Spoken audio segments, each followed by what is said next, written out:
नमस्कार दोस्तों, स्वागत आपका हमारे यूट्यूब चैनल योर ऑनलाइन से पर। आज की इस वीडियो में बात करेंगे हम जीएसटी 9 कैसे फाइल करनी है, कैसे फाइल करनी है, तो पूरी वीडियो डिटेल में जानेंगे। तो चलिए वीडियो शुरू करते हैं। वीडियो शुरू करने से पहले अगर आपने हमारे चैनल को अभी तक सब्सक्राइब नहीं किया है तो प्लीज़ चैनल को सब्सक्राइब करें और बेल आइकन को दबाना ना भूलें। तो सबसे पहले आपको जीएसटी 9 पे आ जाना है। तो पहले बात करते हैं जीएसटी 9 किसके लिए आपकी मैंडेटरी है। मैंडेटरी किन लोगों के लिए है? आपके टैक्स पेयर्स के लिए जिनकी एग्रीगेट एनुअल टर्नओवर 2 करोड़ से ऊपर है। तो उस केस में क्या है, आपको जीएसटी 9 भरना आपके लिए मैंडेटरी है। और 9C के लिए जिसकी एग्रीगेट एनुअल टर्नओवर 5 करोड़ से ऊपर है तो उसके लिए 9C यहाँ पे भरना मैंडेटरी हो जाएगा। तो सबसे पहले हम बात करते हैं जीएसटी 9 के बारे में। जीएसटी 9 के अंदर आपको क्या करना है, सबसे पहले लॉगिन कर लेना है। लॉगिन करने के बाद आपको सबसे पहले क्या करना है, जो आपके पास ये पीडीएफ शो हो रही है आपको, ये पीडीएफ आपके डाउनलोड कर लेनी है। ये आपका जीएसटी 9 का ड्राफ्ट है। जो भी आपका पूरी साल की डिटेल ऑटोमेटिक जो इसके अंदर 9 के अंदर फिल हो के आई है वो ड्राफ्ट आपको यहाँ से डाउनलोड कर लेना है। अगर क्योंकि बाय चांस अगर फ्यूचर में आपको भर रहे रिटर्न और आपने कोई चेंज किया और आप चेक करना था कि मेरी पुरानी वैल्यू क्या है, तो कैसे चेक करोगे? इसे ड्राफ्ट के थ्रू आप यहाँ से चेक कर सकते हो। ये आपका जीएसटी 1 का डाटा आपसे डाउनलोड हो जाएगा पूरे साल का। इसी तरीके से 3B का डाटा पूरे साल का, और ये आपका आईटीसी से रिलेटेड जो डाटा है टेबल 8A के अंदर आपका डाउनलोड हो जाएगा। ये रिको के लिए आपके काफ़ी हेल्प होने वाली है। तो चारों टेबल यहाँ पे चारों आपको डाउनलोड कर लेनी है। और एक चीज़ का आपको खास ध्यान रखना है, तो उसकी लास्ट डेट आपकी 31 दिसंबर 2024 है। यानी कि आपको फाइल कर लेनी 31 दिसंबर से पहले पहले आपको फाइल कर लेनी है फाइनेंशियल ईयर 23-24 के लिए। तो सबसे पहले हम बात करते हैं टेबल नंबर 4 के अंदर। टेबल नंबर 4 के अंदर जो आपकी कौन कौन सी डिटेल आने वाली है, तो detail of advances inward and outward supplies made during the financial year on which taxes payable. ऐसी सेल्स की डिटेल जो आपकी इनवर्ड है और आउटवर्ड है सप्लाईज की, जो फाइनेंशियल ईयर के अंदर ड्यूरिंग द फाइनेंशियल ईयर हुई है, और वो डिटेल आपकी सारी टेबल नंबर 4 में यहाँ पे आने वाली है। आपको खास यहाँ पे ध्यान रखना है, जो टेबल नंबर 4 में सिर्फ वही आएगी जो आपने सिर्फ 23-24 में की है सेल आपने। अगर मान लो आपको कोई मार्च का बिल था 2023, मार्च 24 का बिल था और आपने मार्च 24 में ना दिखा के अगले महीने की रिटर्न यानी कि अप्रैल 24 में दिखाया, अब फाइनेंशियल ईयर चेंज हो जाएगा आपका, तो आपको इसके अंदर नहीं दिखाना है वो सेल, हालांकि दिखानी है। वो कहाँ दिखाएंगे? टेबल नंबर 10, 11, 12 एंड 13 में इस टेबल में आपको शो करना है। वो कैसे शो करेंगे मैं आपको आगे बताऊंगा। पहले टेबल नंबर 4 के बारे में हम जान लेते हैं। जो भी यानी कि ड्यूरिंग द फाइनेंशियल ईयर हमारी सेल हुई है वही आपको टेबल नंबर 4 में आपको एंटर करनी है।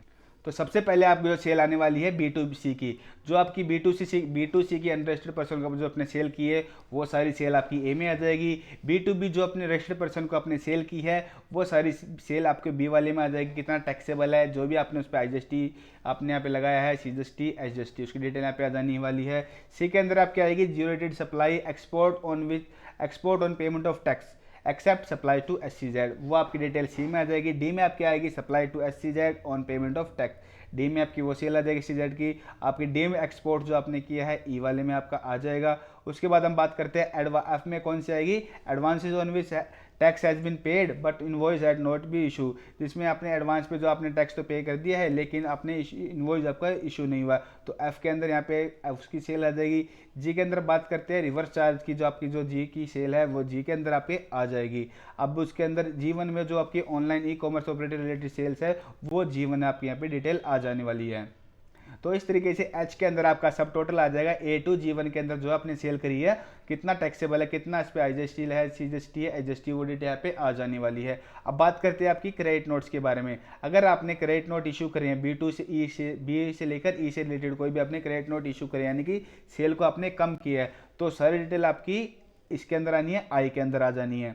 अगर आपने डेबिट नोट इशू करे यानी कि सेल को बढ़ाया है, अपना इंक्रीज किया है, तो आप देख सकते हैं प्लस माइनस का निशान भी शो हो रहा है, तो आपको J वाले कॉलम में आपको यहाँ पे डाल देना है। के अंदर बात करते हैं, अगर आपने कोई अमेंडमेंट किया है, अगर साल यानी कि ड्यूरिंग द ईयर आपने कोई अमेंडमेंट किया यानी कि 23-24 का, मान लो आपने फाइनेंशियल ईयर 23-24 में बात करते हैं, मई आपने 23 में कोई बिल दिखाया और आपने अगस्त 23 के अंदर कोई अमेंडमेंट कर दिया, तो वो अमेंडमेंट वन जो आनी है इसी वाली टेबल में आनी है। अगर आपने अगले फाइनेंशियल ईयर में कोई अमेंडमेंट कर रहे हैं तो वो किस में आएगी? टेबल नंबर जो मैंने आपको बताया 10, 11, 12, 13, वो डिटेल आपकी वहाँ पे जानी है। ड्यूरिंग द फाइनेंशियल ईयर जो भी आपकी ट्रांजेक्शन हो रही है, चाहे अमेंड हो, चाहे डेबिट नोट हो, क्रेडिट नोट हो, सेल हो, सारी डिटेल आपकी इसी के अंदर ही जानी है।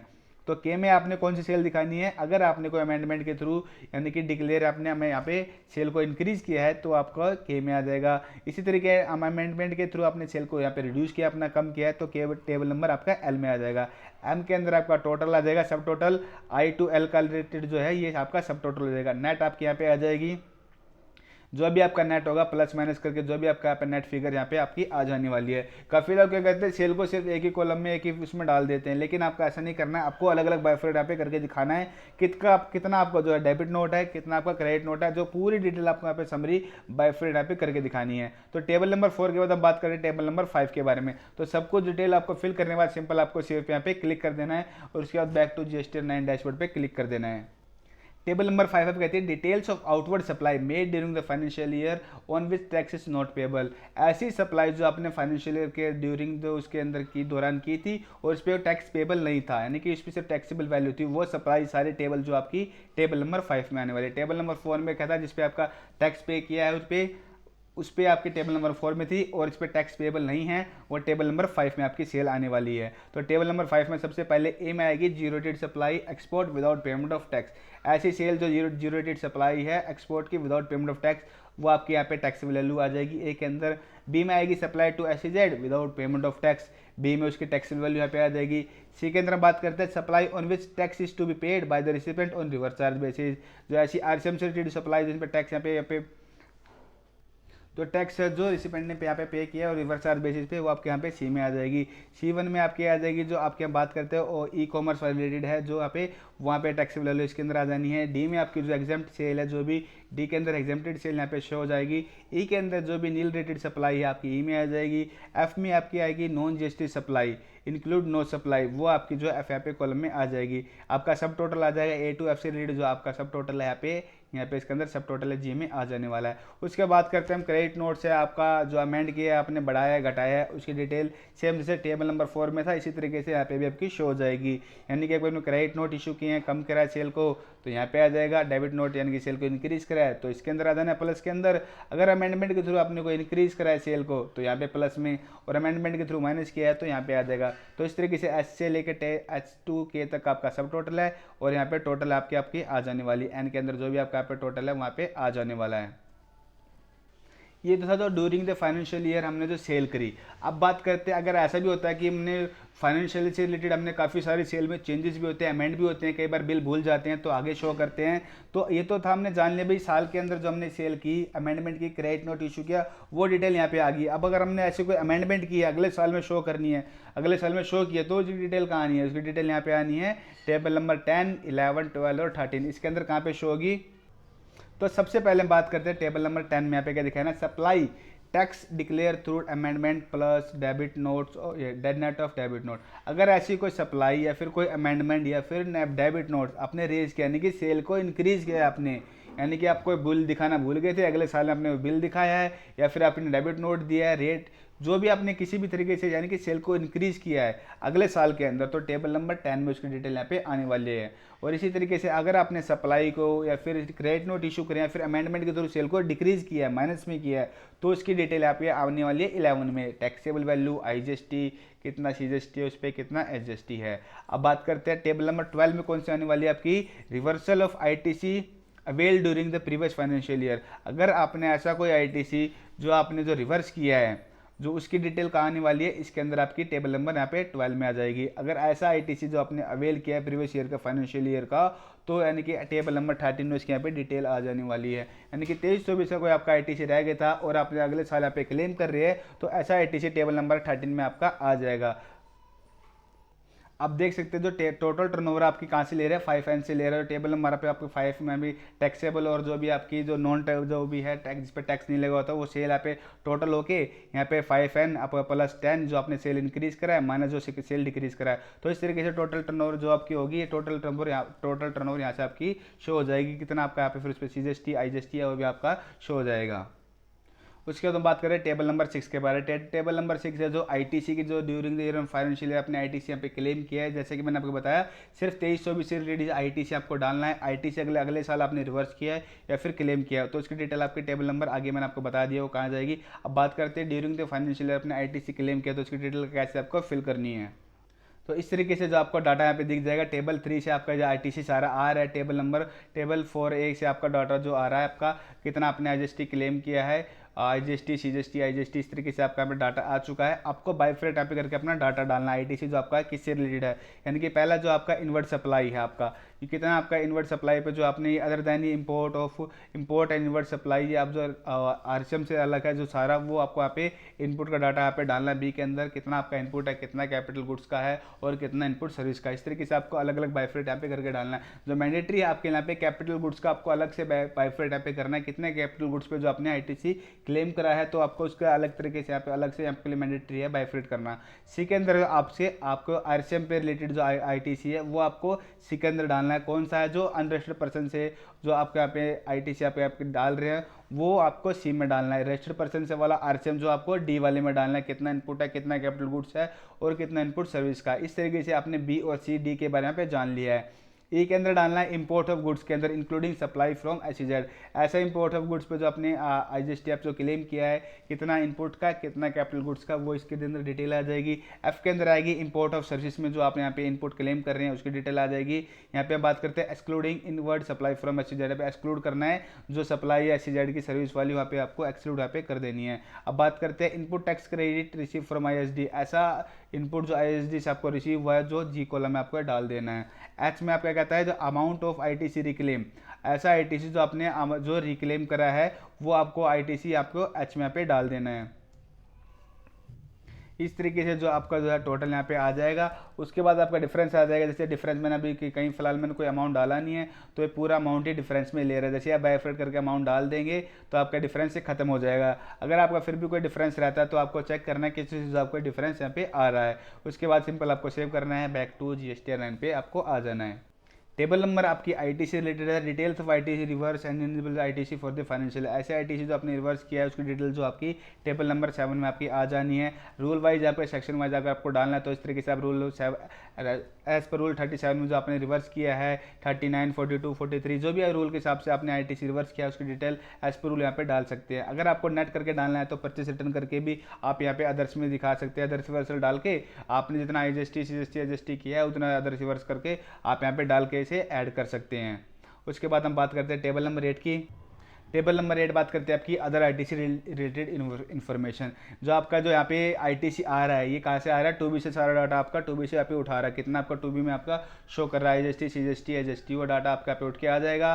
और ये जो ITC यहाँ पे आ रहा है टेबल 6B से, जो आपने टेबल ITC के यहाँ पे भरी थी वहाँ पे वो टेबल 6B से 6B2 6B and 6H and above उसका डाटा यहाँ पे उठ के आ जाएगा। हमने फिलहाल यहाँ पे कोई फिगर नहीं भरी थी इसलिए अभी यहाँ पे सिंपल अभी 0 आ रहा है। जैसे आप फिगर भर देंगे उसका डाटा यहाँ से उठ के आपका आ जाएगा। अगर कोई आपका डिफरेंस आ जाता है यहाँ पे, मान लो माइनस में डिफरेंस आ रहा है तो यानी कि लायबिलिटी आपने तो आपको चेक करना है आपकी लायबिलिटी शो क्यों हो रही है। अगर ऐसे केस में आपकी लायबिलिटी आती है तो अगर आपको लायबिलिटी भरनी है तो GSTR 9 की लायबिलिटी जो आप DRC 03 के अगेंस्ट पे कर सकते हैं। उसके लिए मैंने अलग से सेपरेट वीडियो बनाई है कैसे आपको जो GSTR 9 के थ्रू आप GSTR 9 की जो लायबिलिटी है आप DRC 03 की कैसे पे कर सकते हैं, तो उसका जो लिंक है मैं डिस्क्रिप्शन बॉक्स में डाल दूंगा, आप वहाँ से देख सकते हैं। अब सी के अंदर कौन सी डिटेल आपको डालनी है, ऐसा जो आपको ITC आपने जो इस साल का ड्यूरिंग द फाइनेंशियल ईयर का अगले साल में आपने रिवर्स किया है फिर रिक्लेम किया है उसका नेट करके आपको यहाँ पे डाल देना है। IGST CGST जो भी आपका नेट हो गया आएगा, जैसे आपने इस साल का ITC अगले साल का कोई रिवर्स किया है 15,000 का रिवर्स किया और आपने जो रह गया 10,000 का और आपने रिक्लेम किया 10,000